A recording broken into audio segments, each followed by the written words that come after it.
वही उधम सिंह नगर के बाजपुर में निशुल्क आंखों की जांच का कैंप का आयोजन किया गया। एडवोकेट मोहम्मद रफी के नेतृत्व में ये आयोजन किया गया है। बता दें कि सुल्तानपुर पट्टी नगर के साप्ताहिक बाजार में स्थित सैनी धर्मशाला में एडवोकेट मोहम्मद रफी के नेतृत्व में प्रभु नेत्रालय अस्पताल के चिकित्सकों के द्वारा निःशुल्क आंखों की जाँच का कैंप लगाया गया।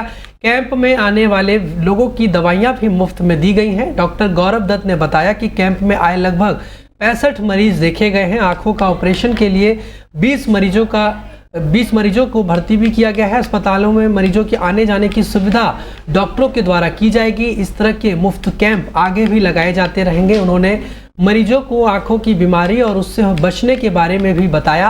एडवोकेट मोहम्मद रफ़ी ने बताया कि नगर में लोगों में आंखों की ज़्यादा दिक्कत आ रही है, जिसको लेकर आज सैनी समाज धर्मशाला में निःशुल्क आंखों का कैंप लगाया गया है, जिसमें लोगों ने बढ़ चढ़कर हिस्सा भी लिया। ये हमारे मोहम्मद रफीक जी वकील साहब इनके द्वारा यहाँ कैंप लगाया गया है, जिसमें काफ़ी मरीजों ने अपना आंखों का चेकअप करवाया, जिसमें से कम 18-20 मरीज ऑपरेशन वाले निकले। जो कल हमारी गाड़ी आएगी यहाँ लेने, हमारी गाड़ी लेके जाएगी, छोड़ के जाएगी। ले जाना छोड़ना सब फ्री है, इनका कोई खर्च नहीं होगा। और दोपहर में लंच भी कराएगी, कोई खर्चा नहीं होगा। अपनी सुविधा अगले दिन हम पट्टी भी यहाँ खोल के जाएंगे, काला चश्मा ड्रॉप सब वहीं दे के जाएंगे। मरीज़ को कहीं जाने की ज़रूरत नहीं और 1 रुपये का मरीज़ को खर्च नहीं होगा। पूरी फुल सुविधा मिलेगा, कोई खर्च नहीं होगा मरीज़ का और निःशुल्क होगा।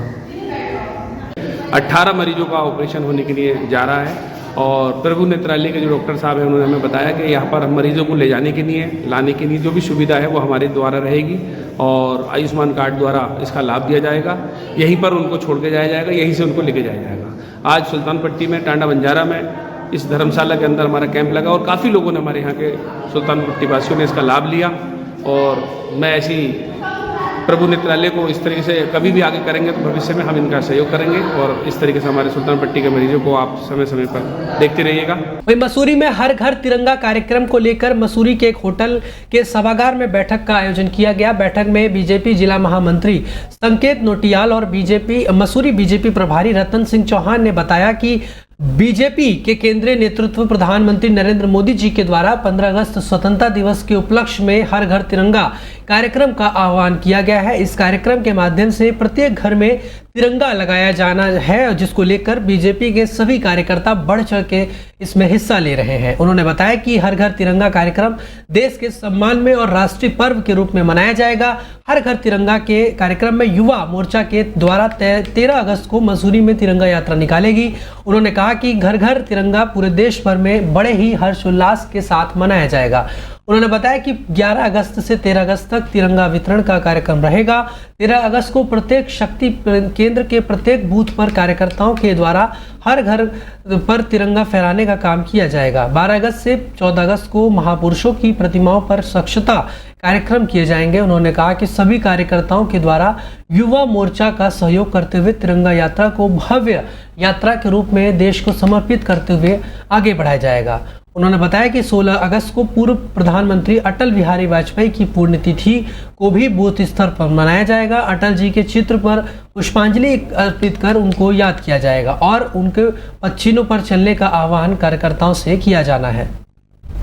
हम सब 140 करोड़ देशवासियों को एक संगठित करने की हमें प्रेरणा देता है, हमें ऊर्जा देता है और हमें आगे बढ़ने के लिए प्रेरित करता है। इस तिरंगा हमारी आन बान शान है और इस तिरंगे का आन बान शान रखना और ये तिरंगा भारत माता का जो तिरंगा है ये परम वैभव पर रहे और विश्व गुरु बने, ऐसी मनोकामना के साथ इस स्वतंत्रता दिवस पर भारतीय जनता पार्टी का एक एक कार्यकर्ता हर घर पर एक तिरंगा लगाएगा और हर घर तिरंगा अभियान को सफल बनाने का अपनी ओर से पूर्ण रूप से प्रयास करेगा।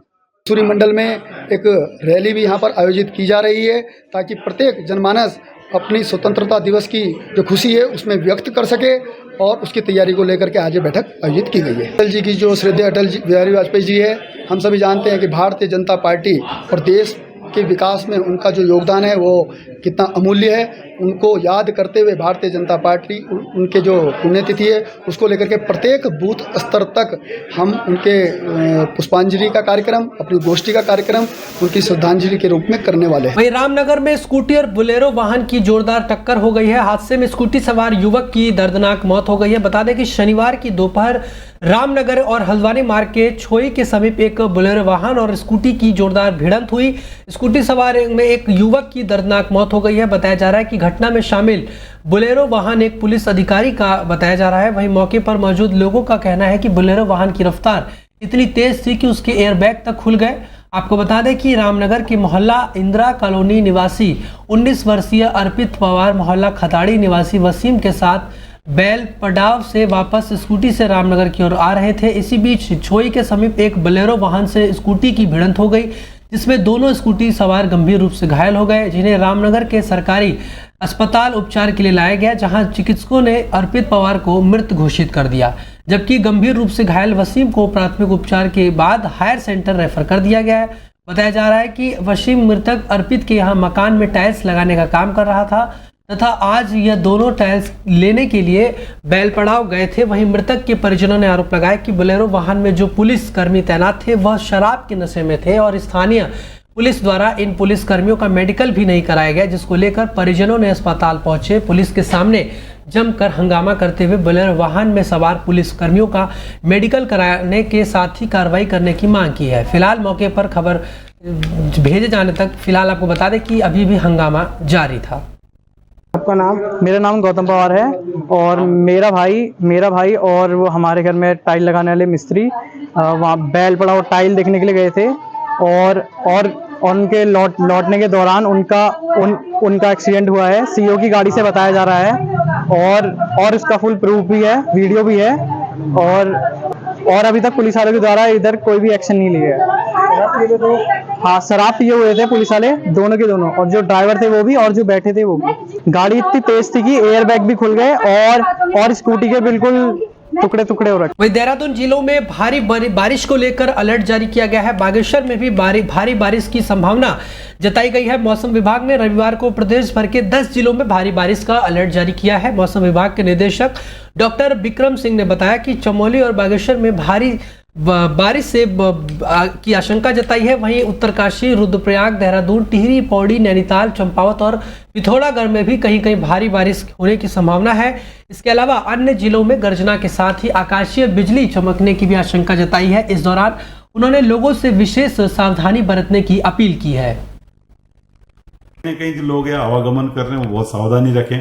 रास्ते बंद होंगे कहीं कहीं पर, इन डिस्ट्रिक्ट में खासकर जहाँ पे भारी से बहुत भारी वर्षा है, या इसी तरह घाट गदरों में भी पानी बढ़ेगा। तो जो लोग उसके आसपास रह रहे हैं या जो लोग इसमें क्रॉस करने या इस तरह की जो पार करने की जो नदी नालों को वो कोशिश ना करें, तो कहीं ना कहीं चपेट में आते हैं। इसी तरह जो लैंडस्लाइड जोन है उनके आसपास रह रहे हैं उनको भी काफ़ी सतर्क रहने की ज़रूरत है। तो कल और परसों जो एक्टिविटी वेदर की वो बढ़ेगी। तो यही मैं अभी कहना चाहूँगा। नमस्कार।